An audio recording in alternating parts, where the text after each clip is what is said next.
Assalamualaikum warahmatullahi wabarakatuh. Alhamdulillah kita sama-sama bisa bertemu lagi di dalam channel YouTube ini. Eh, Menarik setelah saya mempelajari atau membaca sedikit tentang kisah Israel. Karena Israel itu kenapa mereka berperilaku seperti itu? Seperti hidup merasa terancam gitu, karena memang mereka hidupnya juga pada masa lalu juga selalu seperti itu, selalu terusir, tidak punya tanah sendiri, dikuasai oleh orang lain gitu ya. Dan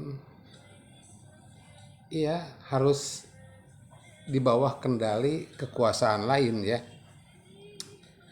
Apapun itu masalah yang mereka lakukan gitu. Tapi ternyata memang mereka itu bermasalah memang ya. Pada zaman Nabi Musa atau malah sebelumnya, sebelum zaman Nabi Musa itu mereka diperbudak oleh Firaun, diperbudak oleh bangsa Mesir gitu ya. Sehingga mereka harus eh, tidak kuat dan melarikan diri dari Mesir, dari Firaun gitu ya. Dan mencoba mencari tempat lagi yang lebih aman gitu ya. Ya, entah apalah masalah mereka itu selalu seperti itu. Kemudian juga pada zaman Nabi Isa atau yang sering disebut Yesus, itu mereka dikuasai bangsa Romawi dan tidak memiliki kendali penuh terhadap dirinya sendiri, tidak memiliki negara sendiri. Mereka itu ya seperti itu begitu ya. Kemudian juga zaman Nabi Muhammad Shallallahu Alaihi Wasallam, mereka itu terusir dari Madinah, diusir malah oleh Nabi Muhammad karena telah banyak melakukan gangguan-gangguan, sehingga Nabi Muhammad memeranginya, kemudian mengusirnya supaya tidak lagi berada di kota Madinah gitu ya. Kalau kita melihat sejarah di Madinah, memang mereka sering sekali melakukan keburukan yang mengganggu kehidupan kaum muslim sehingga sampai diusir gitu ya. Kemudian juga pada zaman kekhalifahan Utsmaniyah, mereka ditolak untuk memiliki kewarganegaraan di bawah kekuasaan Ottoman dengan meminta tempat hidup di ya Palestina itu ya, yang dulu kan dikuasai oleh Ottoman, Utsmaniyah, Palestina itu ya. Mereka ditolak untuk menjadi warga negara, bahkan untuk mendapatkan tempat tinggal di situ. Ya, kalau dilihat dari beberapa sumber sejarah, karena memang ada sifat yang licik dalam Israel itu, karena ingin memiliki tanah sendiri meskipun di bawah perlindungan Ottoman, dan mereka memang punya cita-cita untuk memisahkan diri dari Ottoman, dan itu yang membuat khalifah saat itu menolak keinginan mereka. Jadi mereka tetap seperti itu, tidak punya kendali apapun terhadap dirinya sendiri dan tidak punya kendali apapun terhadap orang lain gitu ya. Selalu begitu gitu ya. Kemudian pada zaman sini akhir-akhir ini, zaman Hitler misalkan, pada zaman Hitler mereka orang-orang Israel itu dibantai, diusir juga ya, disakiti gitu ya. Ya entah apalah masalahnya, pasti ada suatu kejadian itu suatu akan eh, ada penyebabnya gitu ya. Dan mungkin juga di tempat-tempat lain juga mereka punya banyak masalah, dan mereka itu karena kan tidak punya negara, tidak punya tempat tinggal yang pasti, berada di mana-mana gitu ya. Dan ketika ya mulai tahun 47 atau 48 itu ya, mereka merasa bahwa itu adalah saatnya untuk memiliki kekuasaan sendiri, memiliki negara sendiri, Tapi sayangnya di situ sudah ada orang-orang, yaitu orang Palestina itu. Ya, orang-orang Palestina itu ya mendapatkan kekerasan dan keburukan yang dilakukan oleh Israel, karena Israel itu pengen tidak lagi terusir, ya, pengen tidak lagi menderita seperti masa-masa lalu. Jadi ya seperti itu gitu, mereka itu ya selalu seperti itu. Dan sekarang juga kita bisa lihat pada zaman-zaman sekarang juga gitu ya, dari sikap-sikap mereka itu mudah membunuh, mudah berbohong, angkuh, sombong gitu ya. Jadi orang lain tidak menyukai mereka, banyak yang tidak menyukai mereka.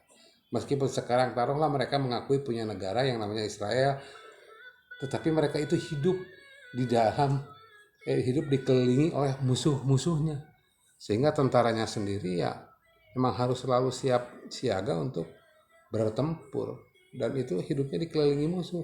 Saya sendiri tidak bisa membayangkan, saya sebagai orang Indonesia dikelilingi oleh Malaysia, Australia, Singapura, Thailand gitu ya, terus mereka bermusuhan gitu ya dengan Indonesia, memusuhi Indonesia. Itu luar biasa, hidup itu selalu terancam.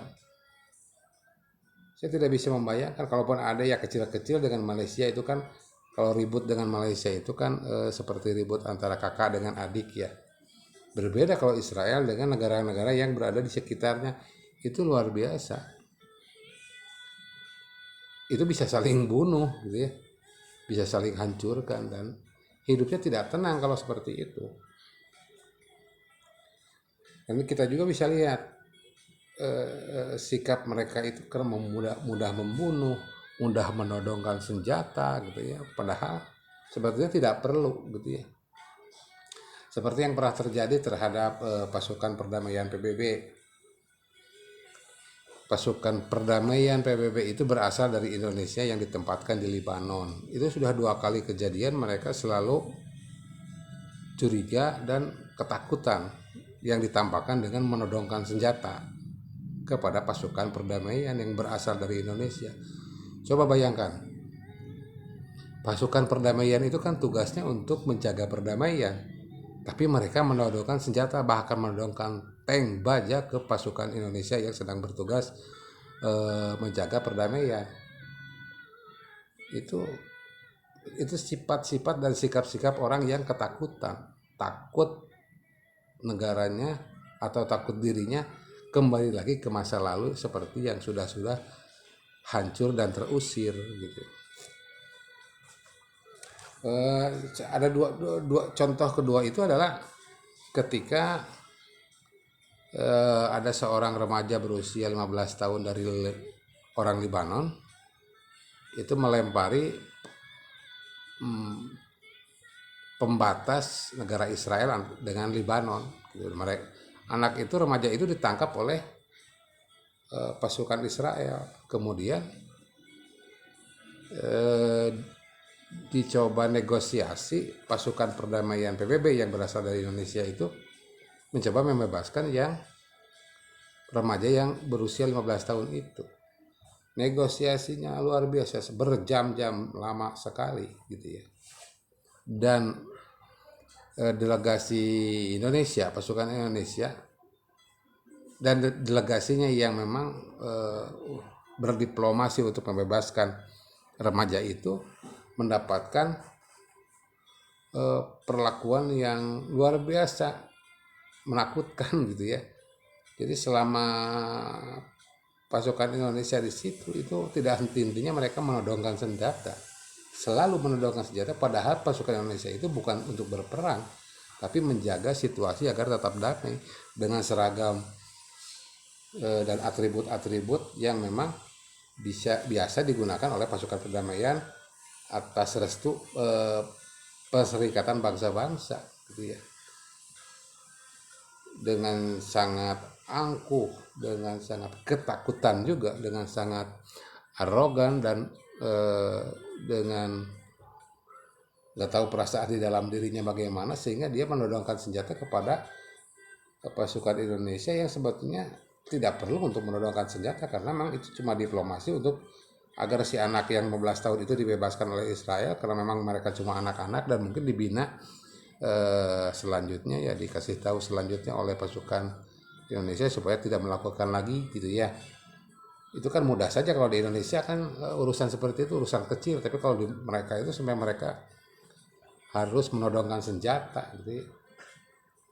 Kemudian di samping itu juga ada yang kedua juga sama, itu malah akan terjadi pertempuran luar biasa antara tank-tank Israel di perbatasan dengan Lebanon itu dengan pasukan Lebanonnya sendiri yang senjatanya juga lengkap menggunakan RPG anti tank gitu ya. Pasukan Israel membawa tank, kemudian ya pasukan Lebanon membawa RPG gitu ya. Itu hampir saja terjadi pertempuran di situ. Nah, kejadian itu dicoba dihentikan oleh pasukan perdamaian yang berasal dari Indonesia. Padahal pasukan dari Indonesia itu senjatanya dikebelakangkan supaya menunjukkan bahwa pasukan Indonesia yang sedang menjaga perdamaian itu tidak mengancam siapapun, tidak mengancam pasukan Lebanon, tidak mengancam pasukan Israel. Akan tetapi Israel kepada pasukan Indonesia itu menodongkan tanknya, padahal ya sebagian senjatanya dikebelakangkan, sebagian cuma pegang bendera PBB ya, bukan bendera Indonesia, dan sebagian lagi sama sekali tidak bersenjata ya, karena memang niatnya untuk menjaga perdamaian, untuk melerai keduanya supaya tidak terjadi pertempuran. Ya memang upaya itu berhasil, jadi Israel pergi lagi ke kotanya gitu ya. Orang Lebanon juga bisa diredam kemarahannya gitu ya, sehingga pertemuan tidak terjadi. Uniknya, yang saya sebut unik itu, kepada pasukan penjaga perdamaian pun yang tidak punya urusan apapun selain menjaga perdamaian, mereka menodongkan senjata. Itu saking ketakutannya. Jadi Israel itu memang orang-orang yang selalu ketakutan, takut masa lalunya terulang, terusir, hancur, dan tidak punya lagi tempat tinggal gitu ya, tidak punya lagi kekuasaan. Begini ya, kalau menurut saya seperti ini. Justru kalau mereka bersikap seperti itu terus, arogan, angkuh, sombong, gemar berbohong, juga gampang membunuh, gampang menodongkan senjata, dan tidak mau berbagi, itu justru akan membunuh diri mereka sendiri gitu ya. Kalau pengen hidup aman, coba berbagi dengan orang lain, seharusnya ya saling menghormati, menumbuhkan rasa cinta gitu ya, menumbuhkan saling percaya gitu ya. Kalau kita tanya ke pasukan Israel sekarang, mereka sering mengatakan ya bahwa yang ada itu adalah negara Israel, Palestina itu tidak ada. Jadi mereka tidak mengakui keberadaan Palestina. Itu sungguh luar biasa. Dan itu akan terus, pikiran-pikiran semacam itu akan membuat situasi tegang dan membuat mereka tidak tenang. Kalau pengen tenang, ya berbagi segalanya ya, supaya hidup ini lebih tenang, lebih menyenangkan, dan tak perlu lagi ada pertikaian. Yang terjadi adalah justru seharusnya adalah kerjasama dan saling menjaga, saling mengisi, dan saling melindungi gitu sebetulnya seharusnya. Ini mah kalau memang mereka sikapnya tidak berubah, orang Israel itu ya siap-siap saja, mereka tinggal menunggu waktu untuk kembali rusak, hancur, atau terusir seperti masa lalunya. Mereka harus banyak belajar dari diri mereka sendiri sebetulnya ya. Jadi ini tinggal menunggu waktu, kecuali kalau mereka mau berubah, mau mau lebih tenang, itu mungkin akan berkurang ketegangan di situ sehingga mereka tidak hidup lagi dikelilingi oleh para musuh, tapi dikelilingi oleh para sahabat yang mau bekerja sama dengan mereka gitu ya. Nah, itulah kira-kira tentang Israel itu. Memang Israel itu orang-orang yang ketakutan. Dengan rasa takut mereka ya perilakunya ya seperti kita saksikan sekarang ya, merusakkan orang lain, mereka sendiri hidup tidak tenang gitu ya, banyak berbohong gitu ya, banyak berdusta. Mana ada hidup tenang seperti itu, susah tidur, susah segalanya ya. Memang ya seperti itulah. Jadi salah satu hal yang bisa kita lihat dari sejarah itu, memang orang Israel itu orang-orang yang ketakutan, takut terusir kembali seperti masa lalu. Ya, mudah-mudahan apa yang saya sampaikan ada manfaatnya. Assalamualaikum warahmatullahi wabarakatuh.